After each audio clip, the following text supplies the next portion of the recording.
Because so far what we have done is always with distributed load. Okay, and I'm going now is like 11:50. I might go over by 5 minutes if you don't mind. Okay, or less. I don't think I need to. I will go over. Okay, so let's say now. Okay, so this is example number.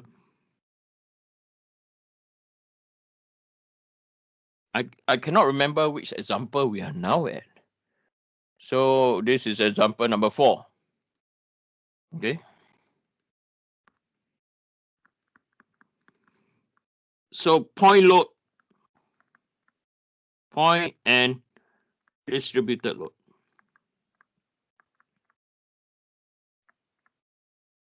Okay.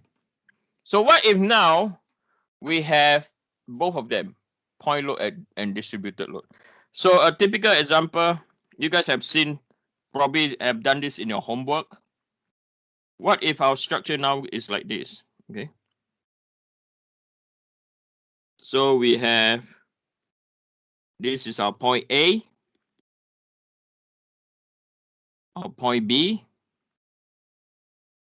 Okay, there is our point. No, that is not a point B. Just I know where's my point A. Then we have evenly distributed load from here to here.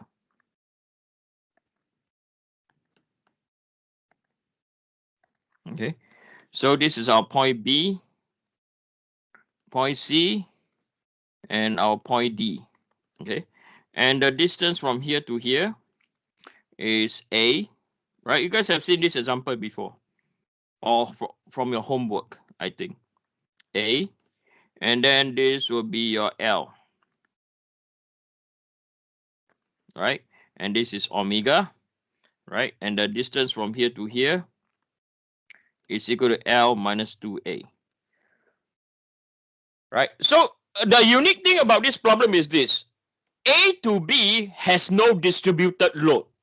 Right? Let's look into into the analysis now. Okay, let's look into the analysis now. All right, let's do the analysis. So the interesting thing is this. Between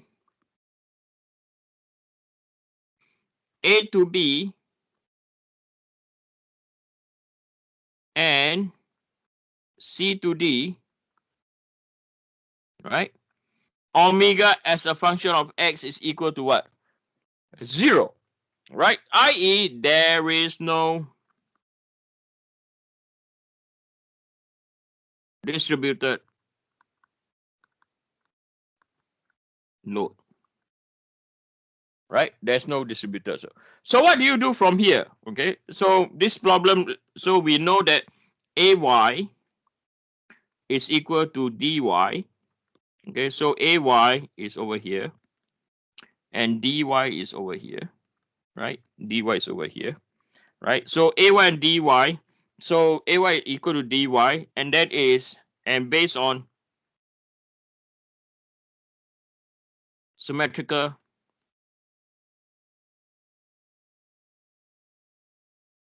loading and geometry, right? AY is equal to omega L minus 2A divided by 2. Okay, so each side will take the load evenly. Okay, so remember I'm going to do like sections. Okay, let's say we go sections. Okay, like before. So A, okay, I'm going to do A to B, because A to B is unique now. It's without a distribute, and I want to show you how to work with this without a distributed load. Okay, then point B, and then B to C, you have a distributed load. Okay, I will not go any further. Okay, because it's very repetitive. So this is by using integration method. Okay, so we know from here.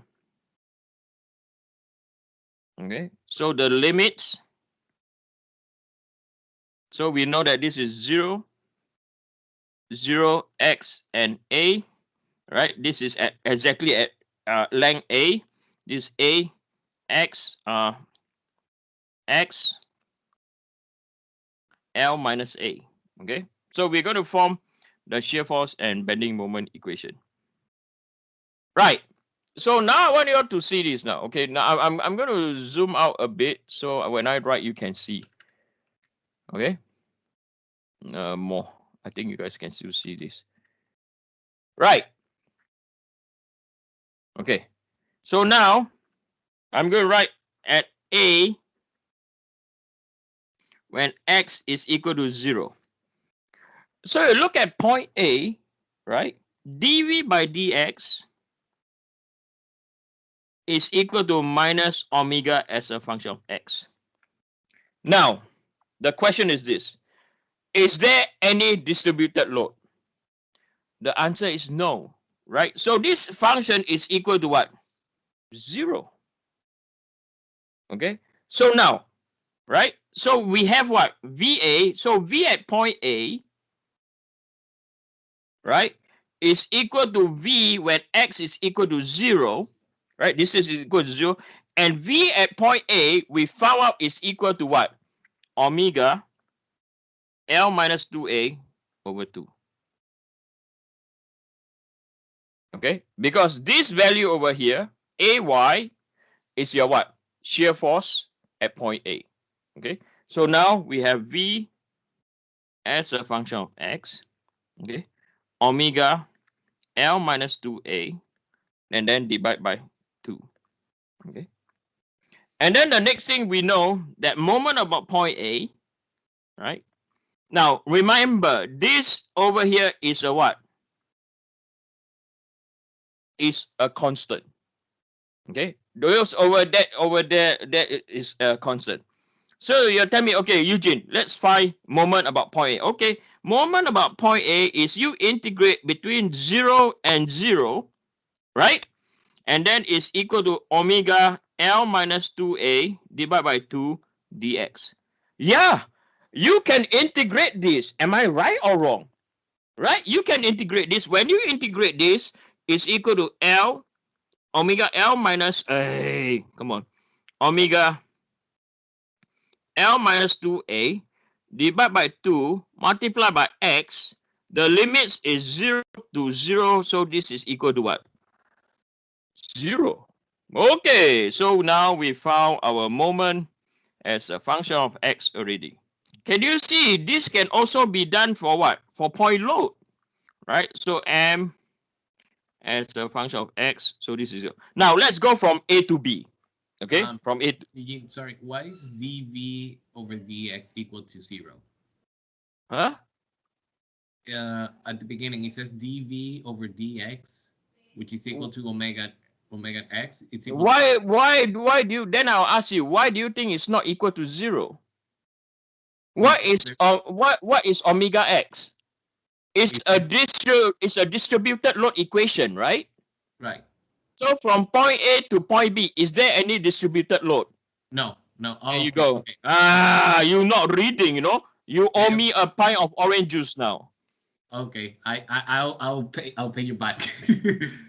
Okay, you get what I mean? There is no distributed load. That's why students or a lot of, not just students, a lot of engineers thought that this technique cannot be used for point load. It can be used for point load.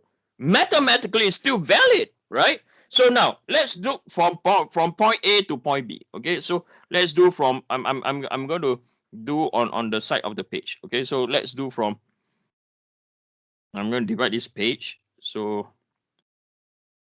yeah. So because you can see better.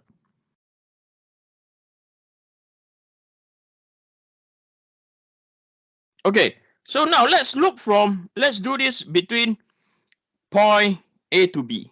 Okay, so let me see, can you write? So from point A to point B now, right? Then again from point A to point B, right? From point A to point B, so you have dv by dx is equal to minus omega as a function of x. Again, this is equal to what? This is equal to 0. So when you write this out, it is v as a function of x minus by VA, like what we've written. since the morning of our lecture, since we started. This is equal to 0 as a function of x, 0, and then this is what? Dx, right? And when there's nothing, when there's 0, you integrate is 0. Okay, so this is Vx, V as a function of x, minus by Va. Now you guys will know this better than me. This is equal to, so V as a function of x is equal to V at point A, and we know the V at point A from our previous analysis, right? So from our analysis over here, V at point A is equal to omega L minus 2A